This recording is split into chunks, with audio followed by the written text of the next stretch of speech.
Good day. This is Jolene with Jolene's Book and Writer Talk podcast. Today we are having an audiobook narrator as our guest. Her name is Erin Jones, and she is what's called a voice-over actress. She started her career several years ago, beginning with a children's bedtime storybook, and now she is doing thrillers and suspenseful novels. She has been using the services of ACX to help her find her clients and is considering a move over to Find Away Voices to help me with the project of mine. She has been a member of the Lively Ladies Literary Group, which we all started together a couple of years ago during the pandemic to keep in touch with our author friends who like to read and write and help each other out. Her introduction on our website and her Facebook page states, I get to read books for a living. I know how important it is to have a voice that fits your narrative. We will be talking about audiobook narrating, the software, the hardware, and the wherewithal that it takes to become one. Stay tuned. Alrighty, Miss Erin Jones, voiceover actress. Um, please introduce yourself. Hello, my name is Erin Jones, and I narrate books for the author Lacey Dancer. I have narrated for others, but I think hers are my favorite so far. And how did you get into book narrating? How did you start? I've always been interested in animation and podcasts and things like that. I wasn't ready to write my own show or animate my own cartoon. I auditioned for a few, but I found that doing audiobooks gave me the kind of artistic liberty to present a character while also telling a story. And I had a friend who works in radio, and he's the one who recommended getting small jobs on like Upwork or Fiverr, and they'd pay $5, $10 for very minimal work just to see if it was something I could do. And I didn't spend very long on there because once I found ACX, which is the partner website for audible.com, where authors can link up with narrators, and that's where I met Lacey. So, as a narrator, what would you say? What are your top three favorite softwares to use while you're producing? My absolute favorite is Reaper, and it cost about $60, but it was well worth it because it's a one-time purchase, and you have the software, and a lot of other narrators use Reaper, and so there's a lot of support on YouTube and online and I really appreciate that, how open the community is to teaching. And what is your favorite physical equipment? What do you require? Oh, I require my Rode microphone. It is the best I've ever had. I have the one with the the gold dot that shows you where the front is, so you don't get it on backwards, and an arm, like a boom arm, so that you can have your hands free to look through your materials. I also highly recommend an iPad for reading your scripts or your books. That way you don't have the rustling of papers or shifting. It's easy to just soundlessly scroll through. Well, my other two favorite audio programs, because I named Reaper, but I did not name GarageBand, which is the second one I used. I actually started on Audacity, which is a bit more analog. And there are things you can do, but I think it would take a lot of work to make it as fully fleshed out as something like Reaper. Now, GarageBand is pretty straightforward. It's a good step up from Audacity, where you can do more things, and it's still pretty simple. And then Reaper being, of course, the most complex, but you can do the most. And I found it to be very user-friendly. Try to explain why your prices are $50 to $75 an hour. What does somebody get? So the pricing for voice work is per finished hour, which means for an hour of content that you receive, that is what you pay. The thing is that 1 hour of content takes about 2 to 3 hours to produce, depending on your voice actor. You have to read the source material, rehearse it, record it, edit it, and then make sure that everything is within standards before you can present it as a finished product. So there's a lot of work that goes into that 1 hour of product, not to mention the learning, the skill, the time it takes to get the sound that you're looking for. Now, do you offer different voices? So I have always enjoyed doing accents.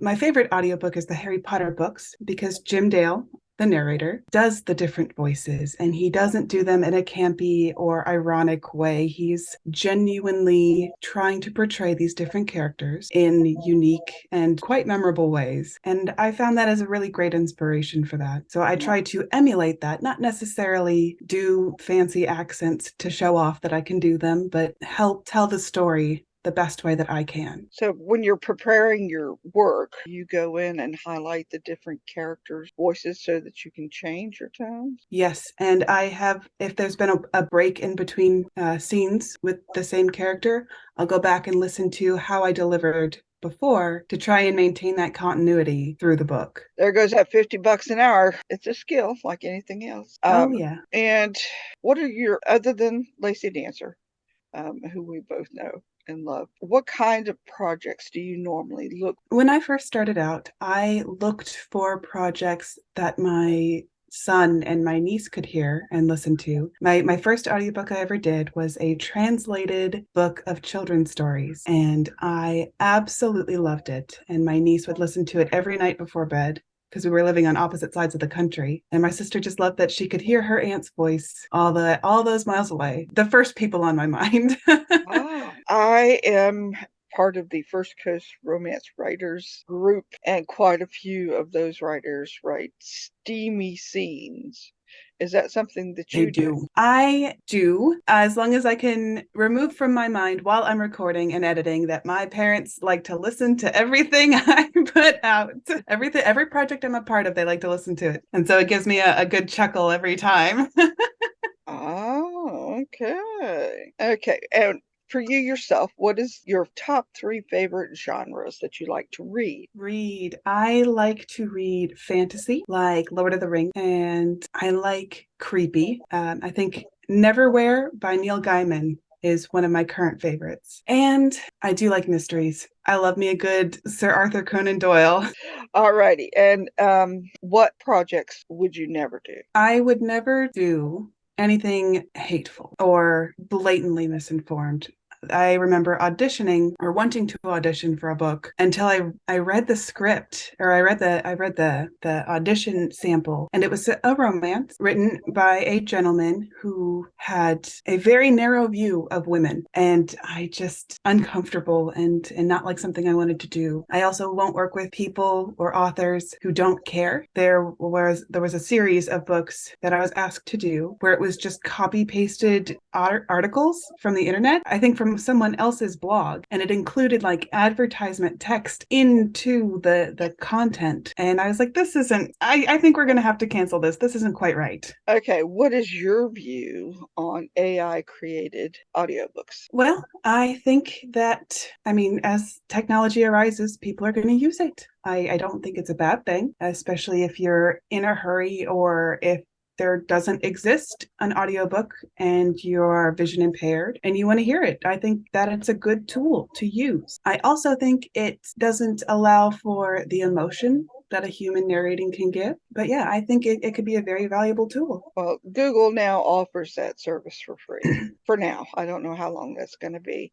And you choose, I guess, the Microsoft Voices Yeah.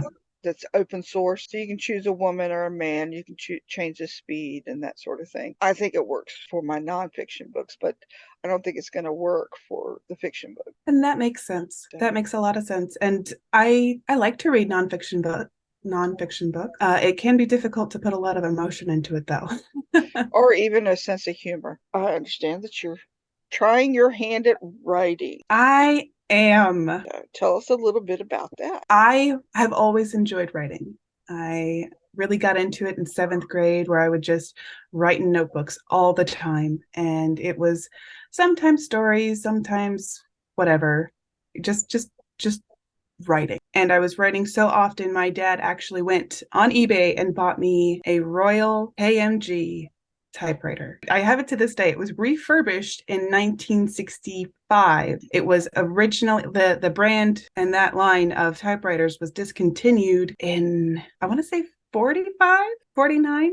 It was discontinued a long time ago, and I absolutely love it. It's in pieces. And once I get enough time, I'll be putting it back together. But yes, I've always enjoyed writing. Working with authors, I've been able to meet with some encouragement that I hadn't had in a long time. And it, with all the media I consume, there's always ideas floating around and, oh, that would be a good book, or I'd like to see the show where this happens. And so I've been told, just put it down on paper then. You write it. If that's what you want to see, then do it. So that's that's how I got started. Pretty much me too. Well, we know the same people. Let's put it that Yes, way. the closed captioning and um, Oh, I cannot hear my TV if my subtitles aren't on. I have subtitles on absolutely everything. My listening ears don't work so good. Put it that way. all right, well, Discovered my love for subtitles when we lived in Louisiana, and we had a friend who was deaf, and she would come over. She had a cochlear, but it was always easier for her to have the subtitles on. And I realized, first of all, how convenient that was, because I could be across the house and still see what's going on, even if I couldn't hear it. They've never been off since. So I appreciate them. And I know it annoys some people to have them, but I think having the option, I mean, it makes sense to me. okay.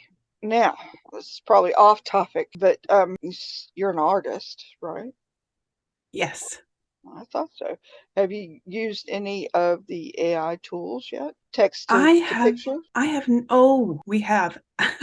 So for our D&D and Pathfinder campaigns, we Right. imagine these people, these beings that you can't find pictures of. And instead of hiring someone every time we make a new character and paying $50 a picture, which honestly is pretty fair, we plug it into an app called Dream. And it's like talking to a genie. You have to be very, very specific in what you want. It may take a few minutes, it may take a few tries, but we've come up with some really, really cool art. Our one friend Mike is exceptionally good at it. Well, we may have to do a class about that because Canva has a text to picture app Mhm. and it's not very good.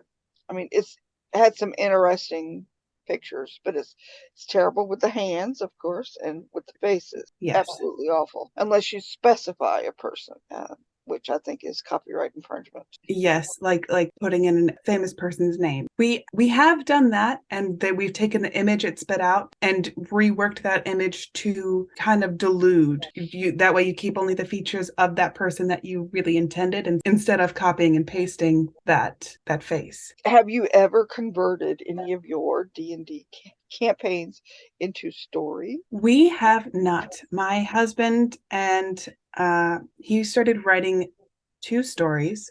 One was Barthonsia, and that was intended to be written down as an adventure. But unfortunately, we were unable to finish that campaign and we lost the story and a lot of the people who were part of it. And then that same thing happened again with another campaign called God's Blood, which was the highest level we had ever achieved as a party. We got to level 8. The hurricane came, we moved across the country, and that story was also lost. Well, we've made a shift to Pathfinder, which have a lot of pre-written stories, hundreds, and it's really amazing how this community is so similar and so different. So do y'all go to like Ren fairs and cosplay? We were going to go to the Ren Fair this year, or this last year, but budget and time did not allow by the time we decided we could do it. There was one very close by, but we are definitely going to gear up this summer to go this fall. So I think it'll be a lot of fun. well, if you get a chance to make your own costumes and get dressed up, and I noticed a lot of people are doing that nowadays, or just depending on what kind of event you're going to. Well, we were probably going to go as a family. My dad last summer did build an axe throwing target in his backyard. Whoa. It was so much fun and such a good workout. My arms were so strong last summer, and I definitely intend to do it again. Well, axe throwing, sword playing, keeps you in shape. It is a great way to stay in shape. Yoga is how I stay in shape and relax, and throwing axes is how I stay in shape and do cardio. What do you like to it in your artistry? What do you like to do? Is it graphics or is it drawing or Mostly like for fun to for relax? fun, for Yeah. fun to relax. I like to draw. I have the Procreate app on my iPad, and I've got the Apple Pencil. I keep losing mine. I know. I had to get the case that had the pencil holder in it. I had one that just it clicks to the edge of the thing there, and I still lost it. Procreate's a good way to stretch your drawing muscle, and even if you're not technically good, there's a lot of neat effects and things that you can do that you would need a lot of materials to do, practicing in your garage, but it's just a nice contained way to experiment and see what you like and see what you can make. I haven't tried that one. I Tried a think it's lot of like 10. software, but I haven't tried that one. I don't think. Yeah, it's clean. I don't know Okay. how else to put it. It's a good program, and it feels a lot like MS Paint. Oh, okay. Well, I played with that Yeah, with but with grandkids. instead of a mouse, you get a pencil. Well, that's why I bought the pencil to begin with, was I wanted to try the Notes app. See, I use GoodNotes and I love it. well, I may have to go back to that, but I'm trying Scrivener. I've been trying to get into Scrivener for 2 years now, and I end up going back to Word. But Word Yeah, is linear, you know, where Scrivener's chapters, you can move them around and add notes and all that other stuff. But I haven't done any character sheets, which I know is. what is Scrivener? It is a writer's software created by writers, actually in London, in England, UK. They started it, and it has a note section, and it has a corkboard looking type interface. Put chapters in for folders, and you can upload all of your materials into the reference section so that you can move it around and stuff. And it's $40 lifetime license, very inexpensive. But if you have an Apple, an iMac, or whatever, Mhm. you can get it on there too. I don't do Apples except for I have an iPhone that I love, and I have an iPad that I use. And I may end up having to get an Apple because I know a lot of authors use Apple because of Vellum and some of the other tools, especially Yeah. graphic artists. The age old question, Apple or PC? Well, I have one of each. I know. My PC is for bills and games and home things, and then my Apple I use almost exclusively for working and editing and recording and writing, and I use my one is for work and one is for fun. Okay, you can expand on that particular subject because you've got one of each. Mhm. What is so good about Apple for artists? I think the intent and the focus. They've always been geared toward, mixing and editing. There's not a lot of processing power for gaming. So they've refined the tools. And I'm sure that someone has made something that is better for PC that probably takes a bit more work and a little bit more knowledge in coding. Apple's very user friendly and it is good quality. It may not be top of the line, but it is better than the free version you would find on PC, I think. The last one probably should be, what would be the top 5 tips that you would suggest for someone who wanted to start book narrating? So top five. Five would be do not take rejection too hard. You could do a perfect delivery of every word, but if you're not what they're looking for, if you're not the right fit, we got to move on, and you will just keep trying and keep at it because you're technically a voice actor until you quit auditioning, until you quit. So, but that would be my advice for that. Don't take rejection too hard because it's not personal. Four would be don't be afraid to invest in your equipment. I've had $50 mics that sounded like I'm speaking into a garbage can, and they don't serve you well and they don't last very long. And I would invest in a good mic and know your way around your mic, which kind of leads into three, which is know your equipment. Know what settings your sound card needs to be at. Be familiar with it, what it sounds like. Oh, if I turn it up to this, we're going to get a bad feedback. Oh, I need to move it to this particular spot to be far enough away from the microphone. Play with it. Test it, try it out. Don't let the first time you use it be for an audition or for work. 2 would be know your software, which is the flip side of that, that hardware, and play with your software. See what the sound effects do. See what the additions are. Play with your levels. Completely ruin an audio file, but know what it does. And then 5, which is do not ever delete original audio ever. Save as until your laptop is full. Save as, or at least have 2 copies. Have your original raw copy and then your working copy that you're editing and cutting and ruining, for lack of a better term, tearing it to pieces, but have that original that you can fall back on, because backups always help. Plan A, plan B. Okay. Good. I think it's been a good talk. Yeah. So very good. Very good.